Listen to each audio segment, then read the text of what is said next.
Welcome to Sudheer edutech YouTube channel. నేను మీ సుధీర్ సార్ని.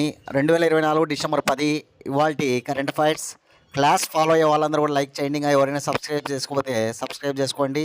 మన ఛానల్ని మీ ఫ్రెండ్స్ ఉంటే కనీసం వారికి కూడా ముగ్గురికి షేర్ చేయండి. ఓకే, ఇవాల్టి క్వశ్చన్స్ చూద్దాం. చాలా ఇంపార్టెంట్ క్వశ్చన్స్ ఉన్నాయి. ఓకేనా. అంతర్జాతీయ మానవ హక్కుల దినోత్సవాన్ని ప్రతి ఏటా ఏ తేదీన నిర్వహిస్తారు? అంతర్జాతీయ మానవ హక్కుల దినోత్సవాన్ని ప్రతి ఏటా డిసెంబర్ 10న నిర్వహిస్తారు అన్నమాట. ఐక్యరాజ్య సమితి మానవ హక్కుల ప్రకటన 1948 డిసెంబర్ 10 చేసింది. ఐక్యరాజ్య సమితి మానవ హక్కుల ప్రకటనను డిసెంబర్ 10వ తేదీన చేయడం వల్ల ప్రతి ఏటా డిసెంబర్ 10ని మానవ హక్కుల దినోత్సవంగా చేయడం మనకు చూస్తూ ఉన్నాం. కాబట్టి గుర్తుపెట్టుకోవాలి, చాలా ఇంపార్టెంట్. మానవ హక్కుల దినోత్సవాన్ని ప్రతి ఏటా హ్యూమన్ రైట్స్ కోసం ప్రతి ఏటా ఒక డే అనేటువంటిది వస్తూ ఉందన్నమాట. అదే డిసెంబర్ 10. ఓకేనా. అదేవిధంగా మన దేశానికి సంబంధించి కూడా చాలా గొప్పగా మనం చేసుకున్నటువంటి మానవ హక్కుల్లో భాగంగా ప్రాథమిక హక్కులు అనమాట. మన భారత రాజ్యాంగంలో ప్రాథమిక హక్కులు అనేటువంటివి 3వ భాగంలో ఉంటాయి. మన భారత రాజ్యాంగంలో ప్రాథమిక హక్కులు అనేటువంటివి 12 నుంచి 35 ఆర్టికల్స్ వరకు తెలియజేస్తాయి. మన భారత రాజ్యాంగంలో ప్రాథమిక హక్కులను మనం అమెరికా రాజ్యాంగం నుండి సంగ్రహించుకున్నాం. అమెరికా రాజ్యాంగం నుంచి. ఓకేనా. మౌలిక రాజ్యాంగంలో ప్రాథమిక హక్కులు 7 ఉండేటి. ప్రస్తుతం ప్రాథమిక హక్కులు 6 మాత్రమే ఉన్నాయి. తొలగించిన హక్కు ఏదంటే కనుక ఆస్తి హక్కు. ఆస్తి హక్కు ఇప్పుడు ప్రజెంటు 12వ భాగంలో 300A అనే ఆర్టికల్లో భాగంగా ఉందన్నమాట. ఆస్తి హక్కు ప్రజెంటు 12వ భాగంలో 300A అనే ఆర్టికల్లో ఉంది. అది ఒక చట్టపరమైన హక్కుగా ఉందన్నమాట. కాబట్టి ఆ విషయాన్ని కూడా మనం గుర్తుంచుకోవాలి ఆస్తి హక్కు గురించి. అదేవిధంగా హక్కులు 6 ఏమేమి ఉన్నాయంటే కనుక 1 సమానత్వపు హక్కు, 2 స్వేచ్ఛా స్వాతంత్రపు హక్కు, 3 పీడనాన్ని నిరోధించే హక్కు, 4 మత స్వాతంత్రపు హక్కు, 5 విద్యా సాంస్కృతిక పరమైన హక్కు, 6 ఓకేనా రాజ్యాంగ పరిహారపు హక్కు. ఇలా 6 హక్కులు ఉన్నాయన్నమాట ప్రజెంటు. ఏ హక్కులు ఉన్నాయంటే కనుక సమానత్వపు హక్కు 14 నుంచి 18 ఆర్టికల్స్, స్వేచ్ఛా స్వాతంత్రపు హక్కు 19 నుంచి 22 ఆర్టికల్స్ వరకు. ఓకేనా. అదేవిధంగా మత స్వాతంత్రపు హక్కు, స్వేచ్ఛా స్వాతంత్రపు హక్కు తర్వాత పీడనాన్ని నిరోధించే హక్కు వచ్చేసి పీడనాన్ని నిరోధించే హక్కు అనమాట. ఓకేనా. 23, 24 ఆర్టికల్స్, 23 నుంచి 24. మత స్వాతంత్రపు హక్కు 25 నుంచి 28 ఆర్టికల్స్ తెలియజేస్తాయన్నమాట. అదేవిధంగా నెక్స్ట్ హక్కు వచ్చేసి ఓకేనా విద్యా సాంస్కృతిక పరమైన హక్కు. ఇది 29, 29 నుంచి 30 ఆర్టికల్స్ వరకు ఉంటాయి. అదేవిధంగా రాజ్యాంగ పరిహారపు హక్కు. ఈ రాజ్యాంగ పరిహారపు హక్కు వచ్చేసి ఆర్టికల్ 32 అనమాట. ఆర్టికల్ 32. ఇవి గుర్తుపెట్టుకోవాలి. మొత్తం 6 ప్రాథమిక హక్కులు ప్రజెంట్ ఉన్నాయన్నమాట. ఈ ఆర్టికల్స్ అన్నీ కూడా మనం చూసుకోవాలి చాలా చక్కగా. నాకు చాలా ఇంపార్టెంట్. ఈ ఏడాది థీమ్ మీరు నోట్ చేసుకోవాలి. ఏడాది థీమ్ వచ్చేసి our rights our future now అనమాట. Our rights our future now. మన హక్కులు మన భవిష్యత్తు ఇప్పుడే. మన హక్కులు మన భవిష్యత్తు ఇప్పుడే అనేది థీమ్ అనమాట.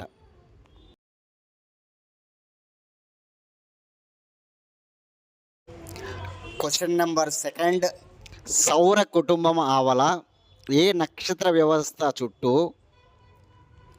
నీరు గడ్డకట్టడాన్ని గుర్తించారు? సౌర కుటుంబం అవలి వైపున నక్షత్ర వ్యవస్థ ఏ నక్షత్ర వ్యవస్థ చుట్టూ నీరు గడ్డకట్టడాన్ని గుర్తించారు అంటే కనుక 114 114, 426 426, 114 426 అనే నక్షత్ర వ్యవస్థ చుట్టూ, 114 426 అనేటువంటి నక్షత్ర వ్యవస్థ చుట్టూ సూర్యుడి అవతలి వైపున ఈ నీరు గడ్డకట్టడానికి గుర్తించడం జరిగిందనమాట శాస్త్రవేత్తలు. జేమ్స్ వెబ్ స్పేస్ అనేటువంటి టెలిస్కోప్ సహాయంతో దీన్ని గుర్తించారు. జేమ్స్ వెబ్ టెలిస్కోప్ అనే సహాయంతో దీన్ని గుర్తించారనమాట. దీనిని సూర్యుడి నుంచి ఒక 1500 సంవత్సరాల కాంతి దూరంలో ఉన్నటువంటి ఒరాయిన్ నెబ్యులాలో అనేటువంటి ఒక వలయ వ్యవస్థలో గుర్తించారనమాట. మళ్ళీ గుర్తుపెట్టుకోవాలి, సూర్యుడి నుంచి 1500 సంవత్సరాల కాంతి దూరంలో ఉన్నటువంటి ఒరాయిన్ నెబ్యులాలో అనేటువంటి వలయంలో, ఒక ప్లానటరీ వలయంలో దీన్ని గుర్తించడం జరిగిందనమాట. 114 426 అనేటువంటి నక్షత్ర వ్యవస్థ చుట్టూ దీన్ని గుర్తించడం జరిగింది. ఆ విషయాన్ని నోట్ చేసుకోవాలి. సైన్స్ అండ్ టెక్నాలజీలో చాలా ఇంపార్టెంటు, స్పేస్కు సంబంధించిన విషయాల్లో చాలా ఇంపార్టెంటు. ఓకేనా, చాలా చాలా ఇంపార్టెంట్. క్వశ్చన్ నెంబర్ 3, అత్యంత వేడి సంవత్సరంగా 2024ను ఏ సంస్థ ప్రకటించినది? అత్యంత వేడి సంవత్సరంగా ఐరోపాకు చెందినటువంటి సంస్థ కోపర్నికస్. అత్యంత వేడి సంవత్సరంగా 2024ను ప్రకటించినటువంటి కోపర్నికస్ అనేటువంటి సంస్థ. గుర్తుపెట్టుకోవాలి. సగటు ఉష్ణోగ్రత కంటే 1.5 డిగ్రీల సెల్సియస్ అధికమని చెప్పింది. సగటు ఉష్ణోగ్రత కంటే 1.5 డిగ్రీల సెల్సియస్ అధికమని చెప్పింది. అదేవిధంగా 1991-2020 ఈ సంవత్సరాల్లో నమోదైనటువంటి ఉష్ణోగ్రత కంటే 0.73 డిగ్రీల సెల్సియస్ అత్యధికమని చెప్పిందనమాట కోపర్నికస్ అనేటువంటి సంస్థ. ఓకేనా. సగటు ఉష్ణోగ్రత కంటే 1.5 డిగ్రీల సెల్సియస్ అత్యధికమని చెప్పడమే కాకుండా 1991-2020 ఈ సంవత్సరాలతో పోల్చినప్పుడు 0.73 డిగ్రీల సెల్సియస్ అధికం అంట. ఆ 2 పాయింట్లు ఈరోజు మనకి కోపర్నికస్ అనేటువంటి సంస్థ వెల్లడించిందనమాట. వాతావరణానికి సంబంధించి చాలా గొప్పగా.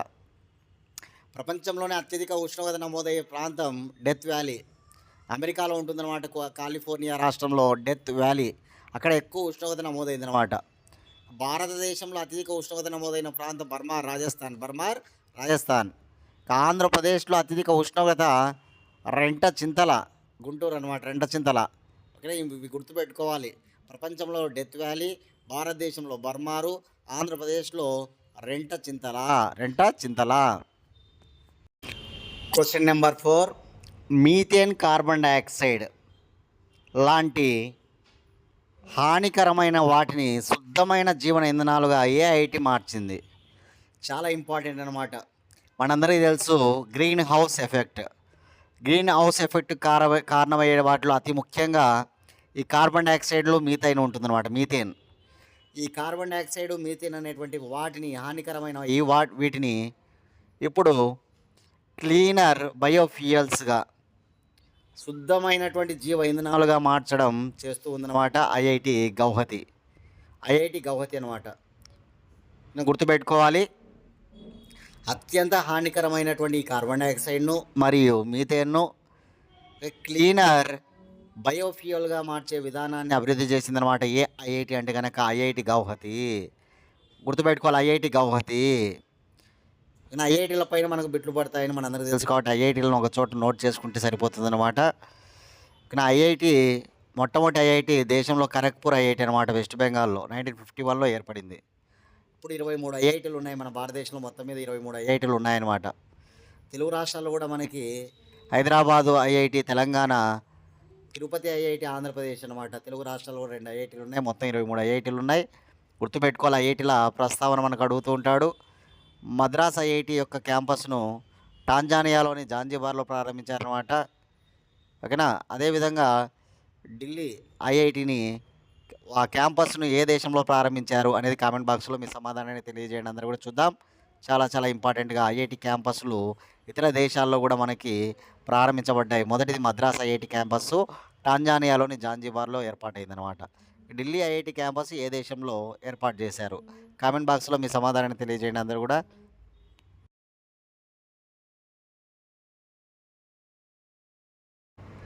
క్వశ్చన్ నెంబర్ 5, 2024 డిసెంబర్ 9న ఐఎన్ఎస్ సుశీల్ని భారత నావికాదళంలో ప్రవేశపెట్టగా అది ఎక్కడ తయారైనది? చూడండి, ఐఎన్ఎస్ సుశీల్ అనమాట 2024 డిసెంబర్ 9వ తారీఖున రష్యా దేశంలో ఈ నావికాదళంలోకి, భారత నావికాదళంలోకి చేరిందనమాట. ఎందుకంటే రష్యా దేశంలో తయారు చేశారు దీనిని మన నావికాదళంలోకి చేర్చడం జరిగిందనమాట. రష్యాకు వెళ్ళినటువంటి రక్షణ మంత్రి రాజ్నాథ్ సింగ్ గారు ఈ ఐఎన్ఎస్ సుశీల్ అనేటువంటి నౌకను అక్కడ రష్యాలో మన భారత నావికాదళంలో చేర్పించడం జరిగిందనమాట. కాబట్టి గుర్తుపెట్టుకోవాలి, ఐఎన్ఎస్ సుశీల్ 3900 టన్నుల బరువు, 125 మీటర్ల పొడవు ఉన్నటువంటి షిప్ అనమాట. ఇది 3900 టన్నుల బరువు, 125 మీటర్ల పొడవు ఉన్నటువంటి షిప్ అనమాట ఐఎన్ఎస్ సుశీల్ అనేటువంటిది. 2016లో రష్యా దేశానికి మన దేశానికి మధ్య $250 కోట్ల ఒప్పందం జరిగింది రక్షణ శాఖలో భాగంగా. దానిలో భాగంగా ఇప్పుడు ఐఎన్ఎస్ సుశీల్ను రష్యా దేశం మనకు ఇవ్వడం జరిగిందనమాట. మన భారత నావికాదళంలోకి మనం చేర్పించుకోవడం జరిగింది. రక్షణ మంత్రి రాజ్నాథ్ సింగ్ రష్యాకు వెళ్ళి అక్కడ దాన్ని భారత నావికాదళంలోకి చేర్చడం జరిగిందనమాట. ఈ విషయాన్ని మనం గుర్తుపెట్టుకోవాలి. ఓకేనా. ఐఎన్ఎస్ సుశీల్ ఈరోజు వార్తల్లో ఉందన్నమాట. ఇండియన్ నేవీ షిప్ సుశీల్ వార్తల్లో ఉందన్నమాట. ఓకేనా. వెరీ వెరీ ఇంపార్టెంట్గా నోట్ చేసుకోండి. ఓకేనా. Question number 6. ఇటీవల మరణించిన మొదటి షార్ డైరెక్టర్ ఎవరు? ఇటీవల మరణించిన షార్ సతీష్ ధావన్ స్పేస్ సెంటర్ ఏదైతే ఉందో దాని యొక్క డైరెక్టర్ మరణించడం జరిగిందనమాట. ఆయన ఎవరంటే కనుక పి జనార్దన్ రావు. పి జనార్దన్ రావు గురించి మనం కొన్ని విషయాలు తెలుసుకుంటే, ఇతను షార్కు మొదటి డైరెక్టర్ అనమాట. ఒక షార్ పూర్తి పేరు Sriharikota high altitude ranging. Sriharikota high altitude ranging అనమాట. దానికి సతీష్ ధావన్, ఇస్రో మాజీ చైర్మన్ సతీష్ ధావన్ గారి పేరు పెట్టడం జరిగిందనమాట. సతీష్ ధావన్ స్పేస్ సెంటర్గా పిలుస్తారు. 2002 నుంచి సతీష్ ధావన్ స్పేస్ సెంటర్ అనేటువంటి పేరు వచ్చిందనమాట. ఓకేనా. ఇటువంటి సతీష్ ధావన్ స్పేస్ సెంటర్ లేదా షార్కు మొదటి డైరెక్టర్గా పనిచేశాడు పి జనార్దన్ రావు. 94 ఏళ్ల వయసులో అనారోగ్య సమస్యలతో ఆయన అమెరికాలో ఉంటూ చనిపోయాడనమాట. 1972 నుంచి 1977 వరకు మొదటి షార్ డైరెక్టర్గా పనిచేశాడు. 1972 నుంచి 1977 వరకు అతను షార్ డైరెక్టర్గా పనిచేశాడనమాట. ఇతను కృష్ణా జిల్లాలోని కంకిపాడు మండలానికి చెందినవాడు. అనమాట.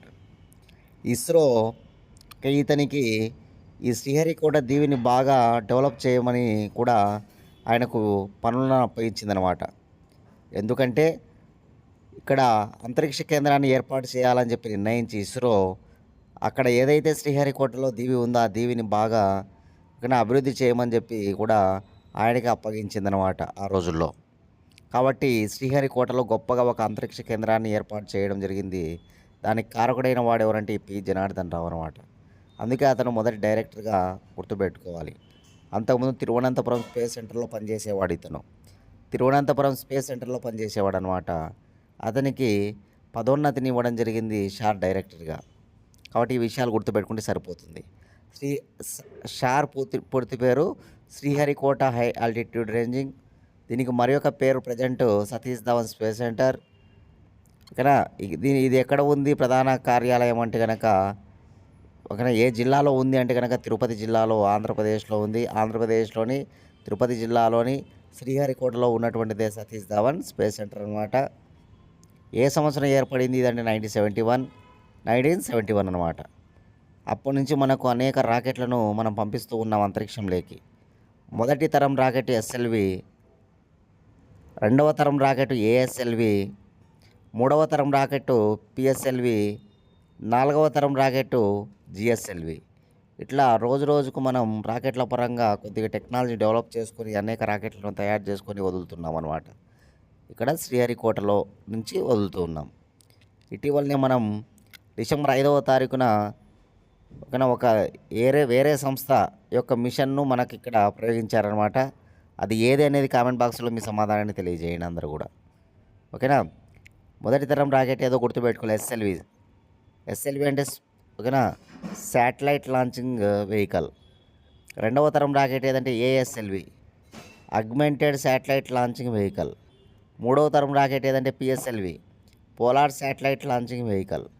నాలుగవ తరం రాకెట్ ఏదంటే GSLV, geo synchronous satellite launching vehicle అనమాట. ఓకేనా. రైట్.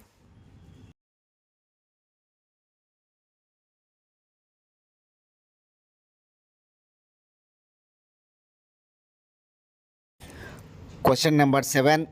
ప్రస్తుతం డయాలసిస్ కేంద్రాలు అత్యధికంగా ఏ రాష్ట్రంలో కలవు? చూడండి, డయాలసిస్ అనగానే మనందరికీ తెలుసు మూత్రపిండాలకు సంబంధించినటువంటి ప్రాసెస్ అన్నమాట. మానవుని శరీరంలో రక్తాన్ని శుద్ధి చేసేటువంటి అవయవం ఏదంటే మూత్రపిండం. రక్తాన్ని శుద్ధి చేసే అవయవం మూత్రపిండం అన్నమాట. ఒకవేళ మన శరీరంలో మూత్రపిండాలు పని చేయకపోతే మనం ఖచ్చితంగా బయట నుంచి రక్తాన్ని శుద్ధి చేసుకోవాల్సిన అవసరం ఉంటుందన్నమాట. దాన్నే డయాలసిస్ అంటారు. రక్తం శుద్ధి చేయబడాలి ఖచ్చితంగా. వ్యర్థ పదార్థాలు బయటికి పంపించబడాలన్నమాట. ఆ క్రమంలో మూత్రపిండాలు చనిపోయినప్పుడు డయాలసిస్ ప్రక్రియను మనం చేసుకుంటాం. అత్యంత ఖర్చుతో కూడుకున్నటువంటి ప్రక్రియ ఇది. కాబట్టి కేంద్ర ప్రభుత్వం ఎవరైతే బిలో పావర్టీ లైన్ కింద ఉంటారో వారందరికి కూడా ఈ డయాలసిస్ను అందజేయాలనే ఉద్దేశం మీద భారతదేశ వ్యాప్తంగా డయాలసిస్ సెంటర్స్ను, ఆ డయాలసిస్ సెంటర్స్లో డయాలసిస్ మిషన్స్ను ఏర్పాటు చేస్తూ ఉందన్నమాట. దానికి సంబంధించిన కార్యక్రమం ఏదంటే కనుక ప్రధానమంత్రి జాతీయ డయాలసిస్ ప్రధానమంత్రి జాతీయ డయాలసిస్ అనేటువంటి కార్యక్రమం అన్నమాట. ఆ కార్యక్రమంలో భాగంగా 2024 అక్టోబర్ 31 నాటికి మొత్తంగా 25 లక్షల మంది లబ్ధి చేకూరిందనమాట. దీని ద్వారా డయాలసిస్ 25 లక్షల మందికి పైగా లబ్ధి చేకూరిందంట. ఆ విషయాన్ని మనకు వెల్లడిస్తూ ఉన్నారన్నమాట. గుర్తుపెట్టుకోవాలి. ఈ డయాలసిస్ యంత్రాలు 10,000 పైగా డయాలసిస్ యంత్రాలు ఉన్నాయన్నమాట. 10,000కు పైగా డయాలసిస్ యంత్రాలు భారతదేశ వ్యాప్తంగా ఉన్నాయన్నమాట. అందులో టాప్లో ఫస్ట్ గుజరాత్ ఉంది, సెకండ్ కేరళ ఉంది, third Tamil Nadu, fourth Uttar Pradesh. Top 4 states note చేసుకోవాలి. గుజరాత్ ఇక్కడ ఆన్సర్ అనమాట. ఈ క్వశ్చన్ గుజరాత్ ఆన్సర్ అనమాట. గుజరాత్, కేరళ, తమిళనాడు, ఉత్తరప్రదేశ్.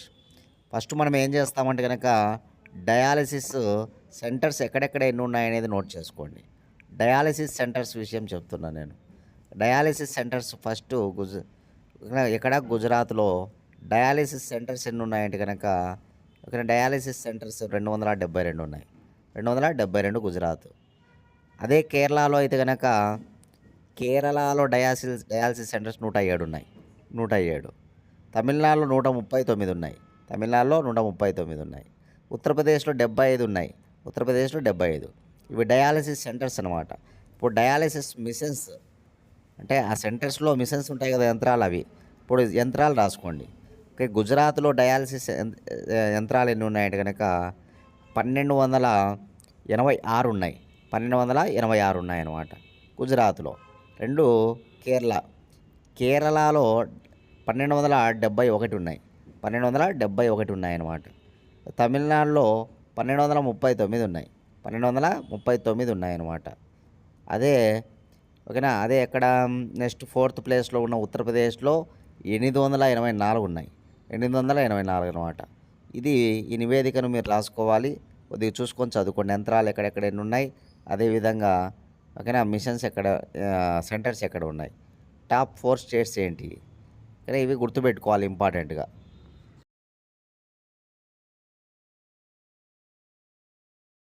Question number 8. ప్రపంచంలో అత్యధికంగా ఇంగ్లీష్ అభ్యసిస్తూ ఉండగా ఇంగ్లీష్ తర్వాత ఏది ఎక్కువగా అభ్యసిస్తున్నారు? చూడండి, ఇంగ్లీష్ అనేటువంటిది అత్యధికంగా అభ్యసిస్తున్నారు అనమాట, చదువుతున్నారనమాట.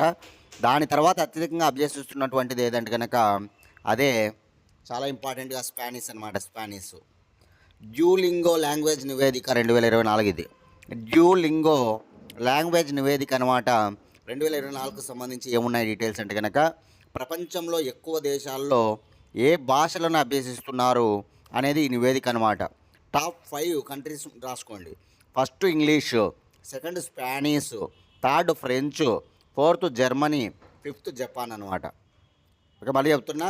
First English, second Spanish, third French, 4th Germany, 5th Japanese అనమాట. ఓకేనా. ఇంగ్లీష్ను 135 దేశాలు, 135 దేశాలు. అదేవిధంగా స్పానిష్ 33 దేశాలు, ఫ్రెంచ్ 16 దేశాలు, జర్మనీ 5 దేశాలు, జపనీసు 4 దేశాలు అనమాట. హిందీ 10వ స్థానంలో ఉంది. మన దేశ జాతీయ భాష హిందీ ప్రపంచంలో అభ్యసిస్తున్నటువంటి దాని పరంగా చూస్తే కనుక భాషల్లో 10వ స్థానంలో హిందీ ఉందన్నమాట. గుర్తుపెట్టుకోవాలి. 135 దేశాలు ఇంగ్లీషు, 33 దేశాలు ఓకేనా స్పానిషు, 16 దేశాలు ఓకేనా ఫ్రెంచు, అదేవిధంగా 5 దేశాలు జర్మనీ, అదేవిధంగా 4 దేశాలు జపనీస్ అనమాట. ఇవి గుర్తుపెట్టుకొని నోట్ చేసుకుంటే సరిపోతుంది, చాలా ఇంపార్టెంట్గా.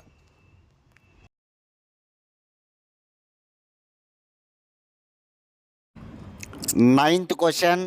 1921 to 2024 మధ్యకాలంలో ఎవరెస్ట్ అధిరోహిస్తూ ఏ దేశస్థులు అధికంగా మరణించారు?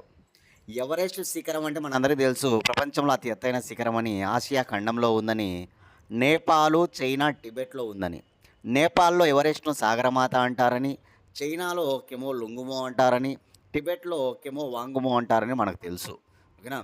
కాబట్టి గుర్తుపెట్టుకోవాలి పేర్లు. సాగరమాత అంటే నేపాల్, చెమో లుంగుమో అంటే టిబెట్, కెమో వాంగుమో అంటే చైనా అనమాట. ఎత్తు 8,848 మీటర్లు, 8,848 మీటర్స్ ఉంటుందన్నమాట. ఇంతకుముందు దీన్ని ఓకేనా, పీక్ 15 అని పిలిచేవారు. అటువంటి ఎవరెస్టు అత్యంత ఎత్తైనదనమాట. చాలా సాహసంతో కూడుకున్నటువంటి యాత్ర అనమాట. మే నెలలో అధిరోహిస్తూ ఉంటారు సాధారణంగా. మే 28 ఎవరెస్ట్ డే అనమాట. ప్రతి ఏటా కూడా మే నెలలో ఎవరెస్ట్ శిఖరాన్ని అధిరోహిస్తూ ఉంటారు. ఎందుకంటే కనుక ఉష్ణోగ్రతలు కొద్దిగా ఎక్కువగా ఉంటాయి కాబట్టి అక్కడ అనుకూలంగా ఉంటుంది ఎక్కడానికి కాబట్టి. అటువంటి ఎవరెస్ట్‌ని ఎక్కుతూ చాలామంది చనిపోవడం జరిగిందనమాట. అందులో టాప్‌లో నేపాల్ ఉంది. సెకండ్ భారత్ ఉంది. థర్డ్ ఓకేనా, థర్డ్ వచ్చేసి మనకి ఓకేనా జపాన్ ఉంది. Fourth United kingdom. Fifth USA అంటే అమెరికా. సిక్స్త్ వచ్చేసి చైనా ఉందన్నమాట. గుర్తుపెట్టుకోవాలి. ఇక్కడ నేపాల్ వాళ్ళు 135 మంది చనిపోయినారన్నమాట ఇప్పటి వరకు. 135 1921 నుంచి 2024 వరకు. అదేవిధంగా భారత్ నుంచి 28 మంది భారత్. తర్వాత థర్డ్ ప్లేస్లో జపాన్ 19. అదే థర్డ్ ప్లేస్లో యునైటెడ్ కింగ్డము, అది కూడా 19. అమెరికా నుంచి 17 మంది, చైనా నుంచి 12 మంది అనమాట. భారత్ నుంచి 28 మంది ఉన్నారన్నమాట. గుర్తుపెట్టుకోవాలి, 28 మంది అనమాట. ఓకేనా? అలా ఎవరెస్ట్ శిఖరాన్ని ఎక్కుతూ చాలామంది మరణించారు. టాప్ 4 కంట్రీస్ చూస్తే first China, first Nepal, second Bharat, third ఓకేనా, third Japan, fourth United Kingdom, fifth America, sixth China. ఇవి గుర్తుపెట్టుకోవాలి ఖచ్చితంగా. ఎవరెవరు ఎంతమంది చనిపోయారు అనేది కూడా నేను చెప్పాను. అది నోట్ చేసుకోండి సరిపోతుంది. ఓకేనా? ప్రపంచంలో ఎవరెస్ట్ శిఖరాన్ని మొట్టమొదటిసారి ఎక్కినటువంటి వాడు టెన్సింగ్ నార్గే, నేపాల్. ప్రపంచంలో మొట్టమొదటిసారి ఎవరెస్ట్ని ఎక్కిన మహిళ జంకోతాబి, జపాన్. భారతదేశంలో ఎవరెస్ట్ శిఖరాన్ని మొట్టమొదటిసారి ఎక్కినటువంటి వాడు అవతార్ సింగ్ గోంబు. భారతదేశంలో ఎవరెస్ట్ శిఖరాన్ని ఎక్కిన మొట్టమొదటి మహిళ బచేంద్రి పాల్ అనమాట. బచేంద్రి పాల్.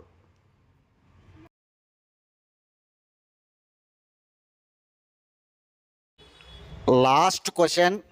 ప్రతి ఏటా తెలంగాణ తల్లి దినోత్సవాన్ని ఎప్పుడు జరపాలని తెలంగాణ ప్రభుత్వం నిర్ణయించినది? తెలంగాణ తల్లి దినోత్సవం ప్రతి ఏటా డిసెంబర్ 9వ తారీఖున జరపాలని తెలంగాణ సర్కార్ నిర్ణయించిందనమాట.